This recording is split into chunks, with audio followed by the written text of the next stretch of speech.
अस्सलाम वालेकुम dear students, ये हमारा एलसीए का लेक्चर नंबर 18 है और इसमें हम एक बहुत इंपॉर्टेंट प्रॉब्लम करेंगे। क्वेश्चन ये है, find the marked voltages and currents in the circuit given below. अब इस क्वेश्चन में काफी स्टूडेंट्स गलती करते हैं और ओहम्स लॉ को गलत यूज करते हैं। मैं आपको बताऊंगा कि वो जनरल मिस्टेक क्या है जो कि ज्यादा स्टूडेंट करते हैं और ऐसा नहीं करना चाहिए। देखिए, जो ओहम्स लॉ हमारे पास होता है ना, वो इस तरह होता है कि हमारे पास जो वोल्टेज ड्रॉप है across a resistor, let's suppose वो हमारे पास V है, ये प्लस टर्मिनल है, ये माइनस टर्मिनल है और ये रेजिस्टर की वैल्यू है और करंट इसमें इस डायरेक्शन के अंदर फ्लो हो रहा है। तो ओम्स लॉ हमें क्या कहता है, V is equal to I R हम यूज करते हैं अगर करंट पॉजिटिव टर्मिनल से इन हो रहा हो। देखें, एक टर्मिनल पॉजिटिव है, ये टर्मिनल नेगेटिव है और ये जो वोल्टेज ड्रॉप है ये सारी की सारी वोल्टेज अक्रॉस दिस रेजिस्टर है, तब हमने ये फार्मूला यूज करना है। और अगर करंट निकालना हो तो हम क्या लिखेंगे, V ओवर R। लेकिन ये V कौन सी वोल्टेज है जो कि अपीयर हो रही है अक्रॉस दिस रेजिस्टर। ऐसा नहीं है कि इसका कुछ पोर्शन कहीं और भी ड्रॉप हो रहा है। अब इस प्रॉब्लम में देखें, ये दो रेजिस्टर सीरीज में कनेक्टेड है, इनका इक्विवेलेंट कंप्यूट करके 2 + 3 5 निकाल लेंगे और यहां पर हमारे पास जो इक्विवेलेंट रेजिस्टर आ गया वो हमारे पास आ गया 5 ओम। अब यहां पर स्टूडेंट क्या मिस्टेक करते हैं, क्योंकि इसमें जो करंट गुजर रहा है वो I गुजर रहा है, तो स्टूडेंट बात का ये करते हैं I is equal to V over R। तो V की ये वैल्यू लिख लेते हैं और जो रेजिस्टर की वैल्यू है वो ये ले लेते हैं, हालांकि ये टोटली गलत है। उसकी वजह ये है कि ये जो 3 वोल्ट्स हैं ये इस पूरे नेटवर्क में ड्रॉप हो रहा है। ये वोल्टेज पूरे नेटवर्क के लिए है, ये सिंपल इस रेजिस्टर के लिए नहीं है। इस वजह से यहां पर आप ओहम्स लॉ को अप्लाई नहीं कर सकते, ये टोटली गलत होगा। तो फिर इसका तरीका क्या है, इसका तरीका यह है कि इस रेजिस्टर नेटवर्क को पहले सिंपलीफाई किया जाए। ये दो रेजिस्टर्स आपस में पैरेलल के अंदर कनेक्टेड है, इसका हम इक्विवेलेंट निकालेंगे और फिर तीनों को ऐड कर देंगे क्योंकि तीनों रेजिस्टर्स सीरीज में हो जाएंगे। सो 2 ओम इज पैरेलल विद 10 ओम। तो इनका इक्विवेलेंट कैसे निकालेंगे, 2 को 10 से मल्टीप्लाई कर देंगे, डिवाइड बाय 2 + 10 12 होता है, तो हमारे पास आ जाएगा 20 ओवर 12 विच इज 20/12। हमारे पास 5/3 आता है, 5/3। तो हमारे पास सर्किट को ऐसा बन जाएगा, ये हमारे पास डीसी सोर्स है और ये दो रेजिस्टर्स आपस में किस में कनेक्टेड है, सीरीज में। सो 2 + 3 कितना हो जाएगा, 5 हो जाएगा। यहां पर हम बना देंगे 5 ओम का रेजिस्टर और ये हमारे पास जो सिंपलीफाइड आंसर आया ये आया 5/3 ओम। तो हमारे पास ये सर्किट सिंपलीफाई होके बन गया। अब ये देखिए, दो रेजिस्टर्स आपस में सीरीज में कनेक्टेड है, ये 3 वोल्ट हमारे पास है, तो इनको हम ऐड कर देंगे। तो हम करेंगे 5 + 5/3, तो ये हमारे पास 5/3 है, इसमें हम +5 को ऐड कर देंगे और आंसर हमारे पास आ जाएगा। सर्किट डायग्राम है वो हमारे पास इस तरह की बन गई। अब यहां पर हमने करंट कंप्यूट करना है जो इस रेजिस्टर में फ्लो कर रहा है। फॉर एग्जांपल, इसको हम पॉजिटिव मार्क कर लेते हैं, इसको हम नेगेटिव मार्क कर लेते हैं और ये करंट हमने डिटरमिन करना है। अब हम ओम्स लॉ को अप्लाई कर पाएंगे क्योंकि ये सारे के सारे जो वोल्टेज है ये इस रेजिस्टर के अक्रॉस ड्रॉप हो रही है। सो करंट कैसे निकालेंगे, I is equal to V/R और प्लस यूज करेंगे because current is entering the positive terminal of the resistor. So यहां पर V की वैल्यू पुट करते हैं, V की वैल्यू 3 है और R की वैल्यू है 20/3 ओम। सो हमारे पास जो करंट आ जाएगा, ये हमारे पास 20/3 है, हम लिखेंगे 3 डिवाइडेड बाय आंसर।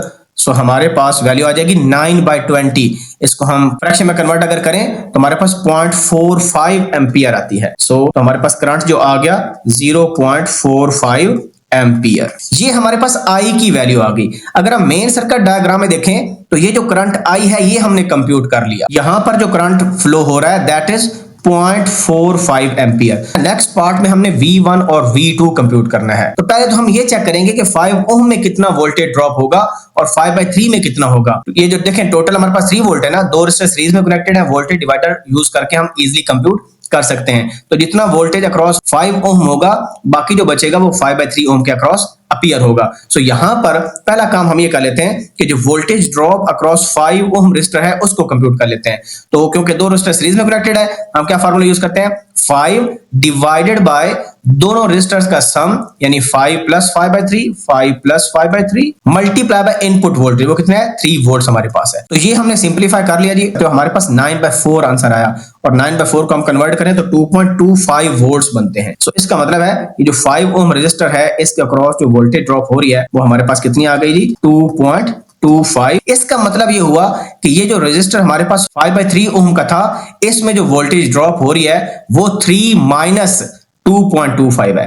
यानी यहां पर हम लिख लेते हैं कि voltage drop across 5/3 ohm resistor that is 3 - 2.25 volts, 0.75 volts. ये वैल्यूज हम यहां पर मार्क कर लेते हैं कि यहां पर जो वोल्टेज ड्रॉप है वो 0.75 वोल्ट्स है और यहां पर जो वोल्टेज ड्रॉप हुई है दैट इज 2.25 वोल्ट्स। अब हम इजीली इस सर्किट को यूज करके ये वोल्टेजेस कंप्यूट कर सकते हैं। अब यहां पर सबसे आसान चीज ये है कि V3 की वैल्यू तो डायरेक्ट हमारे पास आ गई। कितनी है? जो वोल्टेज ड्रॉप यहां पर अपीयर हो रही है, क्योंकि ये 5/3 ओम जो था ये 2 ओम और 10 ओम का इक्विवेलेंट है, लिहाजा ये वोल्टेज सेम होगी because both resistors are connected in parallel to each other. So V3 की वैल्यू हमारे पास आ जाएगी 0.75 वोल्ट्स। उसके बाद हमारे पास रहेगी V1 V2। अब हमें पता है कि जो V1 V2 कंप्लीट वोल्टेज है वो हमारे पास 2.25 है, यानी अगर मैं सिंपली मार्क करूं यहां से लेकर यहां तक कितनी वोल्टेज ड्रॉप हो रही है? 2.25 वोल्ट्स ड्रॉप हो रही है। सो V1 आप इजीली वोल्टेज डिवाइडर को यूज करके निकाल सकते हैं। मैं यहां पर निकाल देता हूं। सो V1 कितना आ जाएगा? 2 ओम डिवाइडेड बाय दोनों का sum which is 5 multiply by 2.25 volts. So V1 हमारे पास आ जाएगी। तो देखें ये 2.25 हमारे पास था, इसको 2 से मल्टीप्लाई कर देते हैं और डिवाइड कर देते हैं 5 के साथ, तो ये हमारे पास वोल्टेज आ गई 0.9 वोल्ट्स। सो V1 हमने कंप्यूट कर लिया जी 0.9 वोल्ट्स। और V2 कितना आएगा? वो 2.25 से माइनस कर देंगे, या आप इसी तरह कर सकते हो V2 is equal to 3 divided by 5 multiply by 2.25। तो वैसे भी आप कर सकते हो जैसे आपका दिल करता है, क्योंकि हमें पता है total voltage drop across 2 ohm and 3 ohm is 2.25। तो जितनी यहां पर ड्रॉप होगी वो इसमें से माइनस करेंगे तो हमारे पास आंसर आ जाए। तो ये मैंने कर दिया 2.25 minus 0.9, so answer is 1.35 volts. इसका मतलब ये हुआ कि हमारे पास जो V2 आ गया दैट इज 1.35 वोल्ट्स, और यहां पर जो V1 आया था वो 0.9 वोल्ट्स आया। आप यहां पर अलग से मेंशन कर सकते हैं 1.35 वोल्ट्स, और वोल्टेज डिवाइडर को यूज करके भी आप इसको कर सकते हैं। तो हमने कितने अननोन्स निकाल लिए? हमने ये I निकाल लिया, 0.45 एम्पियर आया, V1 की वैल्यू, V2 की वैल्यू और V3 की वैल्यू। अब नेक्स्ट हमारे पास I1 और I2 रह गया। इसके लिए आप सिंपली ओम्स लॉ भी यूज कर सकते हो और करंट डिवाइडर रूल भी यूज कर सकते हो। करंट डिवाइडर रूल कैसे यूज करते हैं? यहां पर हमें पता है कि I करंट फ्लो हो रहा है, दैट इज 0.45 एम्पियर। ये करंट डिवाइड हो रहा है इन दो ब्रांचेस के अंदर। अगर आपने I1 निकालना है तो ये रेजिस्टर डिवाइडेड बाय दोनों का सम मल्टीप्लाई बाय इनपुट करंट।